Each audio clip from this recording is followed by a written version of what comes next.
اور خدا کہہ رہا ہوں یہ ان کی محبتیں ہیں جو میں نے تعریف دے دی اور آپ کے درمیان آ گئی. کان کھول کے سن لو بنارس والوں اور آن لائن بھی جتنے پیر صاحبان سن رہے ہیں. بنارس کے اندر میں جانتا ہوں کون سا سلسلہ ہے, کس گلی کوچے کے اندر ہے اور کیا بکواس کی جاتی ہے. پیر صاحب ویسے تو میری صبح کی فلائٹ ہے ممبئی کی, لیکن اگر آپ کو مناظرے کا شوق چڑھتا ہے اور آپ کی خانقاہ میں کوئی پڑھا لکھا ہو, اللہ کی قسم میں ممبئی جانا کینسل کروں گا. کل پرسوں 3-4 دن میں جلدی آپ کو مناظرہ کرنا ہو, یہ فقیر عظمت صحابہ کو پہلا دینے کے لیے حاضر ہے اور تم سب مناظرے کو تیار ہیں. کیا بات ہے, ماشاء اللہ. نعرہ تکبیر, نعرہ رسالت, نصرت اعلیٰ حضرت شیر ہندوستان. یہ ڈرانے دبانے کی اور پروگرام کینسل اور FIR کی دھمکیاں مت دینا. آج مجھ پہ 8 FIR اس مہینے میں ہوئی, 8 FIR. عوام میں سے بھی کسی پہ اتنی FIR نہیں ہوگی. وہ بھی میرے اعلیٰ حضرت کا دور تھا جب ان کے دور میں سنیوں نے انگریزی کورٹ میں اعلیٰ حضرت پر کیس کیا اور انگریزی کورٹ کا ایک نمائندہ آتا ہے, چلیے آپ کو بلایا ہے کورٹ میں, انگریز حکمران میں اعلیٰ حضرت فرماتے ہیں انہوں نے اپنی سرکار میں معاملہ ڈالا ہے, میں نے اپنی سرکار میں ڈالا ہے. احمد رضا تو دور, احمد رضا کی چھٹی بھی انگریزی کورٹ میں نہیں جائے گی. کیوں؟ کیا اعلیٰ حضرت فرماتے ہیں تیری سرکار میں لاتا ہے رضا اس کو شفیع جو میرا غوث ہے اور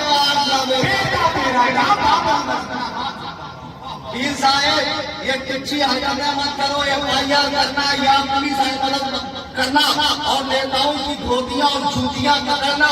اگر تمہارے اندر یہ دم دم ہو, آؤ بیٹھو ہمارے سامنے صحابہ کی مشاجرات پر, صحابہ کی عدالت پر, صحابہ کی ثقافت پر, صحابہ کے اللہ کے انتخاب ہونے پر, صحابہ کے اللہ کے چنندہ ہونے پر, رسول کے محبوب ہونے پر مجھ سے مناظرہ کر لو. تم مر جاؤ گے لیکن مناظرہ نہیں کرو گے. تم نے جو اپنا آقا US کے اندر حسن اللہ یاری چھوڑ رکھا ہے, جو سمجھ گئے آپ لوگ. اچھا میں تقریر کروں کہ نہیں کروں, تھوڑا بات جب ختم ہونا تب ہاں ہوں کرو. وہ میرے ختم ہونے سے پہلے بولتے تو پیچھے والے سمجھ نہیں پاتے.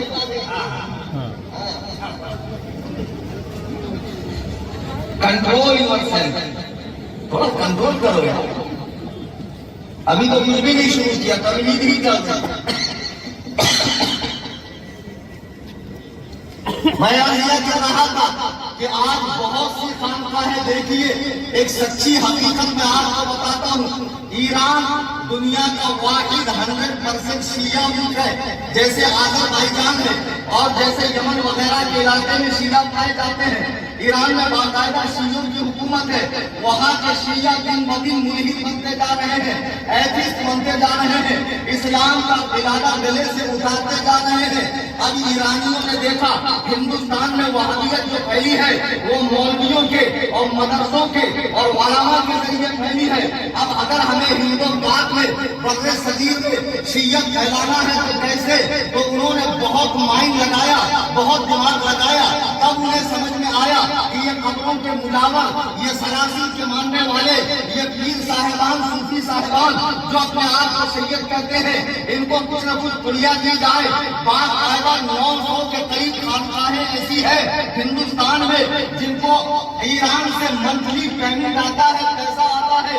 اب یہ دھیرے دھیرے اپنی خانقاہوں میں جاری مریدوں کے بیچ میں, جن مریدوں کو ماں باپ کو حقوق پتا نہیں ہے, فرض و واجب پتا نہیں ہے, روزے کا ٹھکانہ نہیں ہے, نماز کا ٹھکانہ نہیں ہے, ان کے سامنے صحابہ کی بات کرتے ہیں. دیکھو صحابہ نے رسول اللہ کے جاتے ہی علی سے خلافت چھینی, فاطمہ کا گھر جلایا, فاطمہ کا حمل گرایا, حسنین کریمین سے جنگ کی, ان سے فضل کا بات چھین لیا. اس طرح رو رو کے واقعات بیان کیے جاتے ہیں کہ لوگوں کے دلوں میں دھیرے دھیرے صحابہ کا بغض آتا ہے. خدا کی قسم صحابہ وہ پاکیزہ جماعت ہے. میں تم سے کہتا ہوں کہ جو لوگ تمہیں تاریخ بتاتے ہیں, دیکھو تاریخ میں میں یہ لکھا ہے صحابہ نے ایسا کہا، فلاں پیر ایسا کہہ رہے ہیں، شیخ الاسلام ایسا کہہ رہے ہیں، فلاں مناظر ایسا کہہ رہے ہیں، خدا کی قسم وہ ساری روایات کو ایک پوٹلی میں ڈال کر پانی میں بہا دو، اس لیے کہ صحابہ کے بارے میں قرآن نے کہا رضی اللہ عنہم ورضوا عنہ، اللہ سے وہ راضی ہے، وہ لوگ اللہ سے راضی ہے، اللہ ان سے راضی ہے۔ جب قرآن کا فیصلہ آ گیا کہ اللہ ان سے راضی ہے، اب تاریخ سے صحابہ کا فیصلہ نہیں ہوگا، من گھڑت روایات سے صحابہ کا فیصلہ نہیں ہوگا، من گھڑت روایات سے صحابہ کا فیصلہ نہیں ہوگا، صحابہ کا فیصلہ قرآن نے کر دیا رضی اللہ عنہم، اللہ ان سے راضی ہے، ورضوا عنہ، اور یہ مبارک جماعت بھی اللہ سے راضی ہے۔ جب اللہ راضی صحابہ راضی تو ایک دو ٹکے کے پیر تیری کیا حیثیت ہے جو اپنی خامخواہ میں بیٹھ کر حضرت امیر معاویہ کے بارے میں زبان طعن کا دراز کر رہا ہے؟ تیری کیا حیثیت ہے؟ آؤ جس نبی کی اہل بیت کو ماننے کا دعویٰ کرتے ہو، جن کے نام پر دین کا تماشا بناتے ہو محرم میں، اور شہادت حسین کا مذاق بناتے ہو، اس نبی محترم کا فرمان سنو صحابہ کے بارے میں کیا ہے، اور دلوں میں کوئی میل کچیل ضرورت ہو تو نکال دینا۔ خدا کی قسم اللہ کے حضور ہر بات کا فیصلہ ہونا ہے۔ آج کی یہ محفل کرام الکاتبین لکھ رہے، میرا رب دیکھ رہا ہے، ملائکہ انوار رحمت منہ لے کے آ رہے ہیں۔ کل قیامت میں کہوں گا مولا تعالیٰ 18 مئی 2025 کو بنارس بجٹ بہار میں گیا تھا اور میں نے کھول کر قرآن و سنت کا پیغام سنایا، اس کے بعد بھی یہ نہیں مانے، پھر خدا کے حضور تمہاری کوشش کرنے والا کوئی نہ ہوگا۔ دلوں میں میل کچیل ہے تو نکال لو۔ اللہ کے نبی فرماتے ہیں جن اہل بیت سے تم محبت کرتے ہو نا، کس لیے کرتے ہو؟ کیونکہ یہ نبی کے گھر والے، اسی لیے تو نبی کی وجہ سے اہل بیت سے محبت ہے۔ اب اس نبی کا فرمان کیا ہے؟ مستدرک حاکم کی 16 آنے صحیح حدیث ہے، 100% صحیح حدیث۔ حضرت عمیر بن ساعدہ کہتے حضور نے فرمایا ان اللہ عز و جل اختارنی، اللہ نے مجھے چن لیا۔ جب اللہ نے آقا کو چنا تو میرے آقا میں کوئی کمی، کوئی نقص، کوئی بھی کسی طرح کی کوئی کمی ہو ہی نہیں سکتی ہے۔ تمام آدمیت کا سردار، انبیاء کا تاجدار، رسولوں کا امام اور خاتم بنانے کے لیے اللہ نے حضور کو چن لیا۔ حضور فرماتے ہیں ان اللہ عز و جل اختارنی، اللہ نے مجھے چنا، واختار لی اصحابا، اور میرے لیے میرے صحابہ کو چنا۔ اللہ سبحان اللہ، صحابہ کو کس نے چنا ہے؟ اور بریانی کے دور میں صحابہ پر بھونکنے والوں، قربانی کے دور میں رسول اللہ کا ساتھ دینے والے صحابہ ہیں۔ یہ کتے کے بچے رافضی، سبائی، مجوسی، حرامی، شیعہ کہتے ہیں کہ نبی کے دنیا سے جاتے ہی سارے صحابہ دین سے پھر گئے سوائے 3 صحابہ کے، پھر بعد میں 4 لوگ آئے، ٹوٹل 4 صحابہ اسلام کرتے۔ میں تم سے ایک بات پوچھنا چاہتا ہوں بنارس والوں، یہ مولانا حسان ہے، ان کی صحبت میں 2 سال 5 سال اگر کوئی چور اچکا رہے تو اس میں بدلاؤ آئے گا کہ نہیں آئے گا؟ جی آئے گا، بدلاؤ آئے گا۔ عجیب بات ہے، ایک مولانا کی صحبت میں رہ کر ایک اچھے خاصے انسان کا ذہن تبدیل ہو جاتا ہے، وہ سدھر جاتا ہے۔ جس کی پوری مبارک جماعت کو نبی نے قرآن پڑھایا ہو، نماز پڑھائی ہو، جس کی پوری مبارک جماعت کو نبی نے بیعت کی ہو، نبی نے بیعت کیا ہو، اور جس پوری مبارک جماعت کی تربیت نبی نے کی ہو، تم اصل میں صحابہ کو نہیں انگلی اٹھا رہے ہو، نبی کی تربیت کو انگلی اٹھا رہے ہو کہ نبی کے دنیا سے جاتے ہی صحابہ اسلام سے پھر گئے۔ جن رافضیوں کی تم بولی بول رہے ہو ان کا اتنا خطرناک عقیدہ ہے۔ ملا باقر مجلسی لکھتا ہے، معاذ اللہ اگر رافضی صحابہ کو مانتے تو یو ایس میں بیٹھا ہوا حسن اللہ یاری ایمان شیخین پر مجھ سے مناظرہ کرتا. تھوڑا سا مائک میں آواز کم کیجیے، آواز بہت کھینچ رہا ہے. بابا سے منظور ہے پاک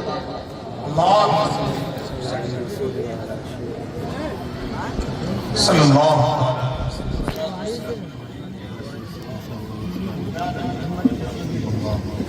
آج موقع یہ ہے، یہ ایمان شیخین کا ہم سے مناظرہ کر رہے ہیں. میں نے شرط میں لکھ دیا کہ ایمان شیخین کو ثابت ہے ہی، مجھے ثابت نہیں کرنا ہے، صرف ظاہر کرنا ہے. میں خدا وحدہ لا شریک کی قسم کھا کر کہتا ہوں، اگر اس دھرتی پر ابو بکر عمر مسلمان نہیں تو کسی ماں نے مسلمان پیدا ہی نہیں کیا. ابو بکر عمر جنتی نہیں ہے تو اللہ کی قسم جنت بھی نہیں ہے. اگر بدبختوں ابو بکر عمر کہاں لیتے ہیں؟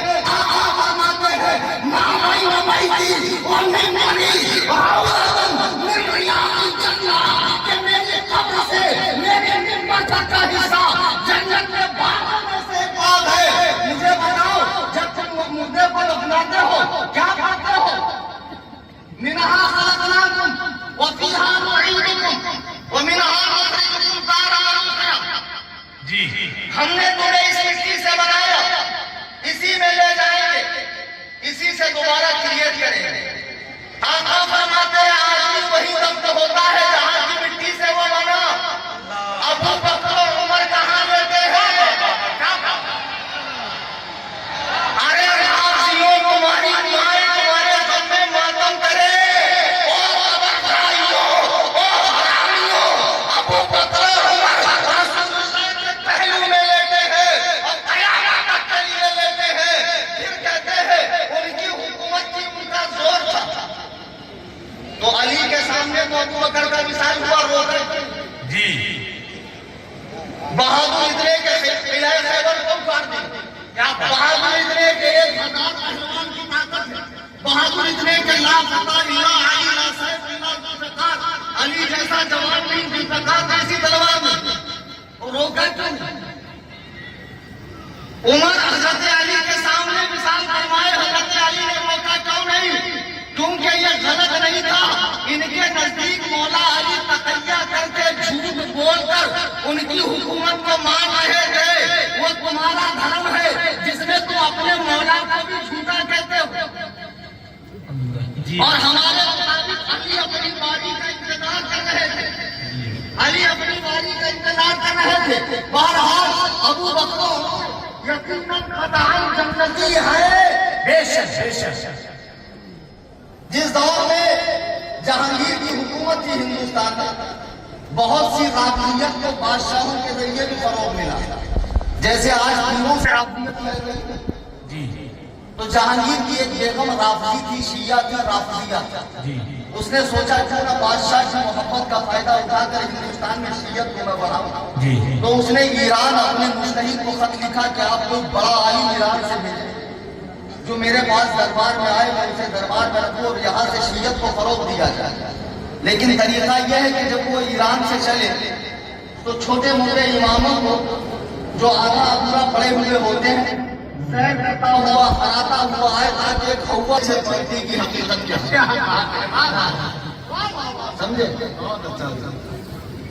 تو ایران سے وہ مستحید چلا، چھوٹے موٹے اماموں کو ایسے مسائل میں الجھا تھا، زیر کرتا رہا. اس کی شہرت اس کے پہلے ہندوستان تک آ رہی ہے. تو بڑا مستحید آ رہے ہیں، ان سے کوئی جیت ہی نہیں سکتا، ڈبیٹ کر ہی نہیں سکتا.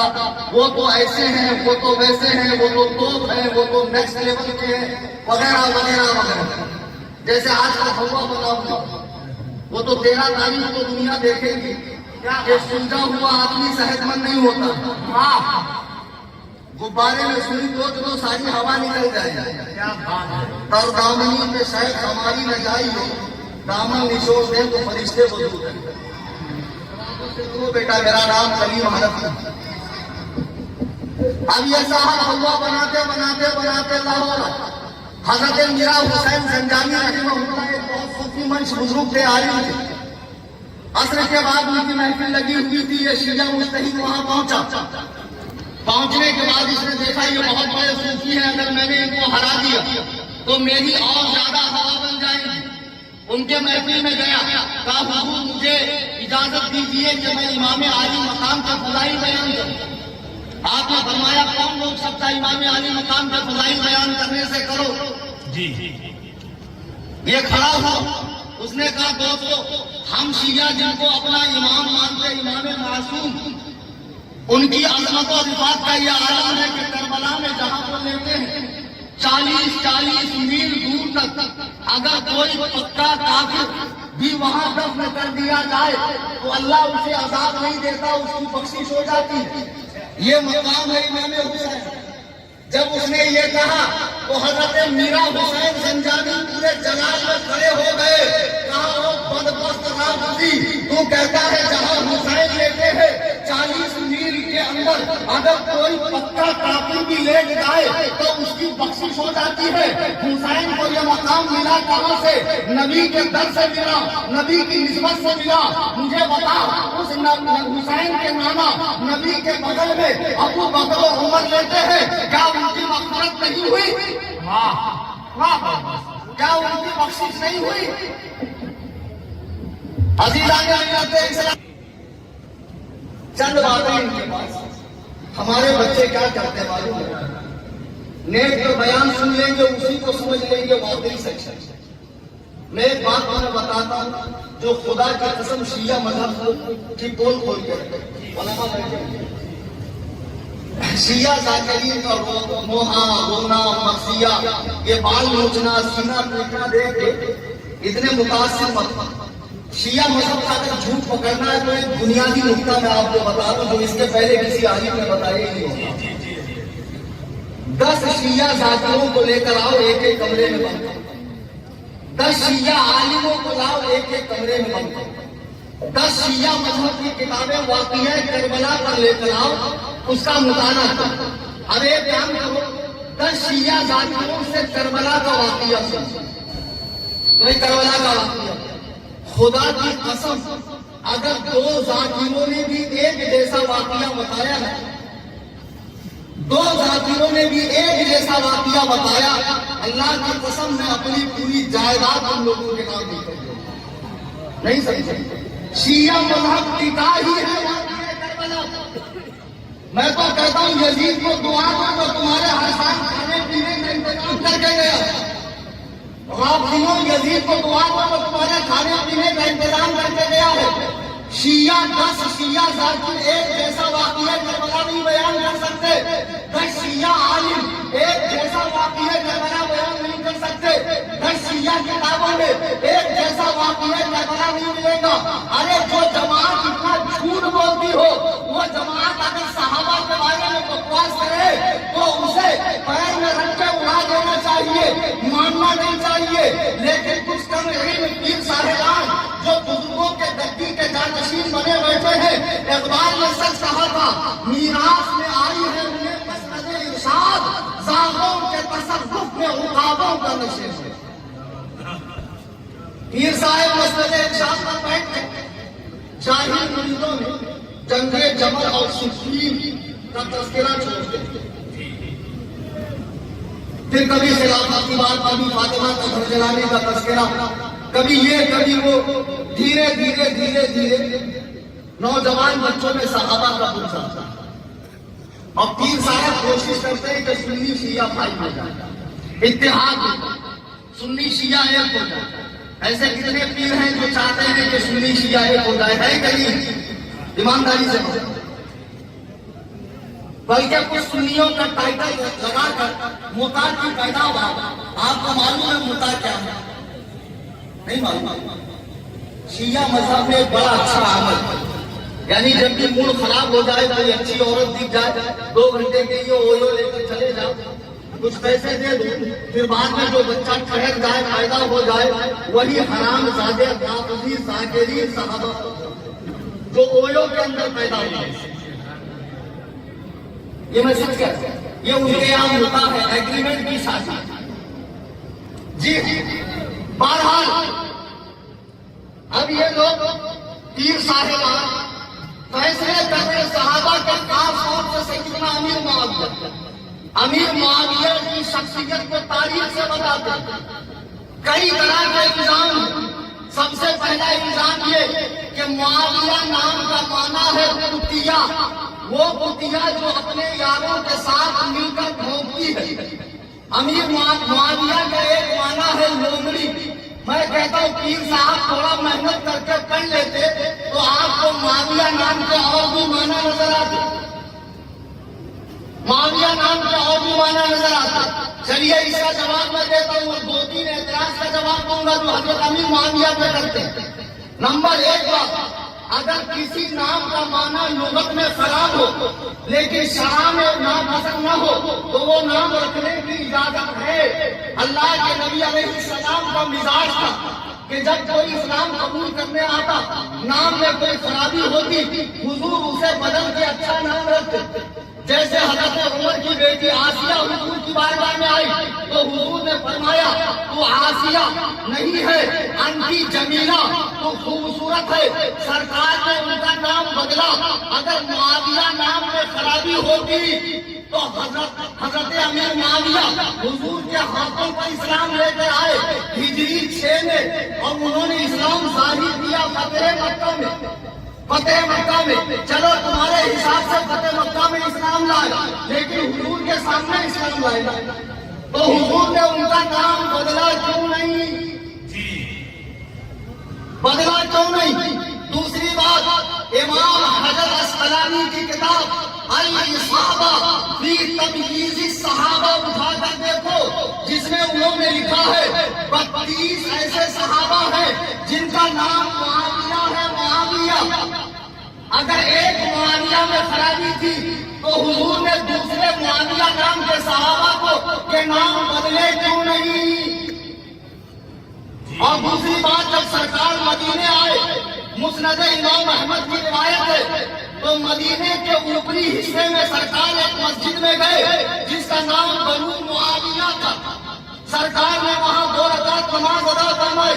سرکار نے اس مسجد کا نام بدلا کیوں نہیں؟ معلوم پڑا کسی نام کے لغوی معنی خراب ہو اور اصطلاح شریعت میں خراب نہ ہو، وہ نام رکھے جا سکتے ہیں، یا لغت میں اس کے کچھ معنی خراب اور کچھ معنی اچھے ہو، وہ نام بھی رکھے جا سکتے ہیں۔ آپ کو یہ تو معلوم ہے معاویہ نام کا مطلب وہ کتیا جو یاروں کے ساتھ بھونکتی ہے۔ علامہ ابن منظور افریقی نے اپنی کتاب لسان العرب میں لکھا ہے معاویہ کے 18 معنی ہے۔ ایک معنی ہے پنجہ موڑنے والا، ایک معنی ہے ٹکر دینے والا، ایک معنی ہے ہرانے والا، ایک معنی ہے توڑنے والا، ایک معنی ہے چڑھنے والا، ایک معنی ہے راستے کا وہ پتھر جو منزل تک پہنچاتا ہے، ایک معنی ہے شیر دل، ایک معنی ہے بڑھ کر حملہ کرنے والا، ایک معنی ہے باطل کو سرنگو کرنے والا، اور ایک معنی ہے جب رات کی تاریکی چھٹنے لگتی ہے، صبح نمودار ہونے لگتی ہے، آسمان میں ایک ستارہ چمکتا ہے تو آپ دیکھو صبح کے وقت کتے بھونکتے ہیں، وہ جو کتے بھونکتے ہیں ایک ستارے کو دیکھ کر بھونکتے ہیں، اس ستارے کا نام معاویہ۔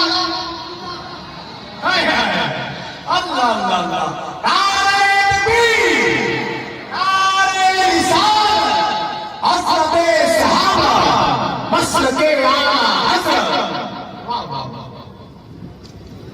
آسمان میں ایک تارا ہے معاویہ نام کا، جب وہ صبح نکلتا ہے تو کتے بھونکتے ہیں۔ عجیب بات ہے، آج بھی جب معاویہ کا نام نکل جائے تو کچھ کتے بے لگام ہو کر بھون بھون کرنے لگتے ہیں۔ خدا کی قسم یہ نام معاویہ کا اثر ہے۔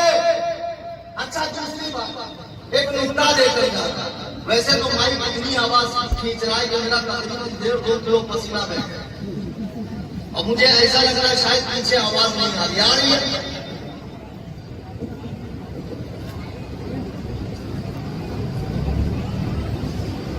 اگر کسی نام کا لغوی معنی بیکار ہو تو اسے بدل دینا چاہیے۔ ذرا گھر کی خبر لو رابطیوں، گھر میں جو امام بنا رکھے آپ نے معصومین منصوص من اللہ، ان کے نام کے معنی معلوم ہے؟ سب سے پنجے لینا قیم حنفی سے نہیں، انگلی پکڑ کے گھر تک چھوڑ کر آ جاؤں گا بیٹا. میں وہ آدمی ہوں جاتا ہوں خرگوش کے شکار کے لیے، لیکن سامان ہوتا میرے پاس شیر کے شکار کا. ہاں معاویہ نام میں شرابی ہے، امام باقی ان کے امام ہے، کہیں ہمارے بھی امام ہیں، لیکن ہم انہیں معصوم نہیں سمجھتے، منسوخ من اللہ نہیں سمجھتے، ان پر وحی کا تسلسل جاری نہیں سمجھتے. امام باقر ان کے امام ہے نا. الباقر کا معنی کیا ہے؟ الباقر کا معنی دودھ دینے والی گایوں کا ریوڑ، گایوں کا ریوڑ، یعنی بہت ساری گائے ہوں تو ان کو الباقر کہا جاتا ہے. پھر جعفر ان کے امام ہے کہ نہیں ہے؟ ہمارے بھی امام ہے. اس کا معنی کیا ہے؟ بہت زیادہ دودھ دینے والی اونٹنی. تو اب کوئی کہے امام جعفر کا نام بدلو تو اس بے وقوف کی یہ بات مانی جائے گی. عباس جس کا علم یہ اٹھاتے ہیں، سنیوں علم پنجے دھاگے گھوڑے کڑے یا علی کا لوکٹ دوموں کی تلوار. خبردار خبردار یہ رافضیوں کی نشانیاں ہیں، گھروں سے اتار دو. عباس علمدار جن کو کہتے ہیں، عباس کا معنی برا منہ بنانے والا. قرآن میں ہے عبس وتولی ان جاءہ الاعمی، وہ برے منہ کا اندھا جو ان کے پاس آیا. تو اب عباس کا نام بدلو. بے وقوفوں معاویہ میں پھونکنے سے پہلے گھر کی خبر لے لو. اب خود حضرت علی کے پوتے کا نام معاویہ ہے. حضرت علی کے پوتے کا نام معاویہ ہے. معاویہ ہوش سے نہ سن لو. جب نام میں نہیں چلا پھر حدیث لے کر آتے پیر صاحب خواجہ کی دیوانی. ٹھوس ٹھوس کے کھانے کا خیال ہے. جیسی نماز کی بات آ جائے پیر صاحب مکہ پہنچ جاتے. بڑے بہت بڑے بزرگ ہیں، اور ہمارے جو یہ اندھی عقیدت والے ہیں ہاتھ گوڑ چومیں گے، ٹھوس ٹھوس کے نذرانہ بھریں گے. اور میں آ کر جب سب سے پوچھ رہا ہوں ہاتھ بہت خراب ہے، حال حضرت پہلے 2 ساڑی بنتی تھی اب ایک ہی بنتی. کئی مولوی صاحب نذرانہ اب پیروں کو یہاں تک ٹھوس ٹھوس کر کھلاؤ گے 1000 طرح کی نعمتیں. ایسی ایک بہت بڑے منگل سے پہلے والے پیر صاحب ایک گاؤں میں پہنچ گئے. ان کا پیٹ میں علوم حد سے زیادہ بڑا. ایک دن مرید پر دباتے دباتے پوچھا حضور یہ کیا ہے؟ بولے بیٹا یہ ہمارا پیٹ ہے. بولے سرکار اس میں کیا ہے؟ بولے گندگی ہے. مرید کہتا سرکار اکیلے کی ہے یا پورے محلے کی؟ جی پیر صاحب بڑے ہوشیار. اچھا پیر لوگ بھی اتنے چتر ہیں، مریدوں کو پہلے کہیں گے شریعت الگ طریقت الگ، مولویوں کے بیان مت سنو، ان کی محفل میں جاؤ مت، ان کا بائیکاٹ کرو. وہ علم ظاہر والے ہیں، ہم لوگ علم باطن والے ہیں، ان کی ہماری جمتی نہیں. کیوں؟ مولوی کے پاس آئے گا تو پھر اس کو حقیقت پتا چلے گی، علم کا نور ملے گا. مرید جتنا بڑا چاہیے پیر اتنا بڑا کرم. شیخ سعدی کہتے ہیں پیر ہوتا نہیں ہے، پیر نبی پرند مریداں پرامد مرید لوگ اڑا دیتے، اچھے اچھوں کو چلا دیتے، فلٹر مار مار کے. اس کا جب آتے ہیں پیر صاحب انسٹاگرام پہ تو معلوم پڑتا ہے کیا نورانی چہرہ ہے. 1000 بار فلٹر مارا تھا دیکھنے کے لائق ہوئے پیر صاحب. بہرحال ایک پیر صاحب ایک گاؤں میں پہنچے. پیر صاحب کے آنے کی خوشی میں گاؤں کے ہر گھر میں لیپا پوتی چالو، چونے سے لیپنا، مٹی سے لیپنا، گھر گھر کو سجایا جا رہا ہے. ماشاءاللہ ایک گھر میں ایک پیر صاحب تھے. اب پیر صاحب کے سامنے 1000 طرح کی نعمتیں آئی. اب پیر لوگ کیا کرتے ہیں؟ لے تو بہت لیتے، بعد میں نہیں کھائیں گے. تربیت تو ہے تو لوگ سمجھ کے کھائیں گے، ہے نا. ٹھوس ٹھوس کے پیر صاحب کھا رہے ہیں، یہ سنت وہ سنت وہ سنت وہ سنت، ادھر سے اٹھا سب سنت سنت کہہ کے عمر و ایار کی زمین میں ڈھکیلتے جا رہے ہیں. اتنے میں صاحب خانہ کا بچہ ہے. پیر صاحب نے کہا یہ کون ہے؟ کہا حضور یہ میرا بیٹا ہے. بولے اس کا نام کیا؟ بولے فرض. بولے یہ کیسا نام؟ کہا حضور دراصل اس کا نام سنت ہے، لیکن میں دیکھتا ہوں جو چیز سنت ہوتی ہے وہ آپ کے